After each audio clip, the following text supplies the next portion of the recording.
Siamo alla 7ª edizione del premio Stile Arnaud Mondadori, un libro al cinema. Un'edizione ricca, un'edizione che non risente della crisi del 7° anno, per così dire, e che offre quest'anno anche delle novità particolari, un radicamento ulteriore sul territorio con una iniziativa che si occupa anche delle colonne sonore. C'è stato un workshop da questo punto di vista.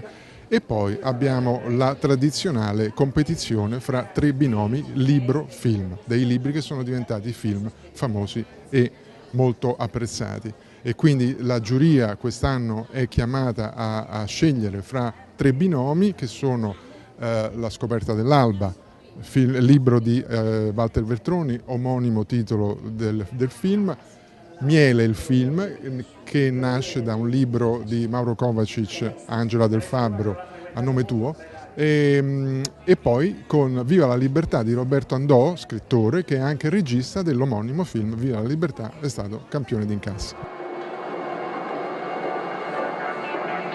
Professore! Lucio! Hanno sparato al Mario.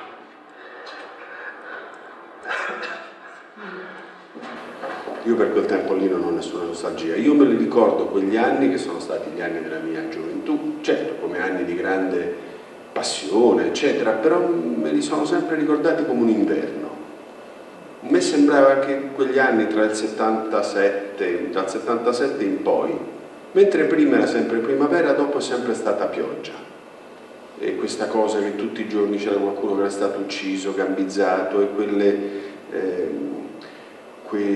quei corpi disegnati a terra delle persone uccise, bagnate dalla pioggia, quelle giornate, quei 55 giorni di Moro. Io no, per quello non ho nessuna nostalgia, e anzi considero che storicamente quella è una delle tante tragedie che sono capitate a questo Paese. I film sono stati di qualità, una giuria che li ha giudicati, vedremo stasera chi ha vinto, ma l'aspetto fondamentale è che col contributo di tutti si è realizzata una manifestazione che ha il segno e il distintivo di creare una comunione appunto tra gli artisti e quindi fare cultura.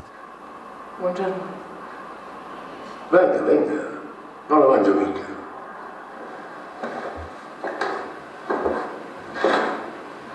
Lieto di conoscerla, sono Miele. Prego? Miele è il mio nome di servizio. Prima di sparire, voglio sentirti pronunciare il mio nome vero. Mi avvicino, fino a che i nasi sono quasi sul punto di toccarsi.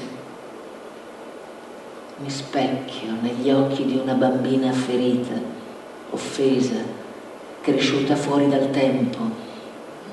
La giovane donna che conosco meglio di ogni altro. Fuori! La giuria ha dato non poca enfasi all'essere stati capaci, libro e film, di affrontare il tema della dolce morte, toccando con grazia artistica un nervo scoperto universale, il rapporto col dolore e la morte. Ancora un applauso a Miele di Valeria Golino. Quando arrivò giù tra gli abbracci e i tripudi dei fan, gli venne incontro un 90enne che con voce dolcissima volle confidargli questo suo rammarico. Mi dispiace di non poter esserci nel giorno della vittoria. I medici mi hanno detto che non mi resta tanto tempo. Molto apprezzato lo spunto originale di una politica che si rigenera e si collega ad un sogno condiviso di riscatto attraverso una situazione paradossale che utilizza molti diversi timbri sia nella storia narrata dal libro che nel film. Tony Servillo si guadagna una citazione speciale per la doppia interpretazione. Ma non l'hai capito che stai rovinando il partito? E che noi te lo impediremo? Ma non l'hai capito che te ne devi andare? Te ne devi andare! Questa libertà di utilizzare invece un linguaggio con chiarezza, che spesso è un po' quello che manca dal punto di vista della morale del linguaggio al politico. Quando sentiamo un politico che ha questa morale, noi gli tributiamo qualche cosa di più.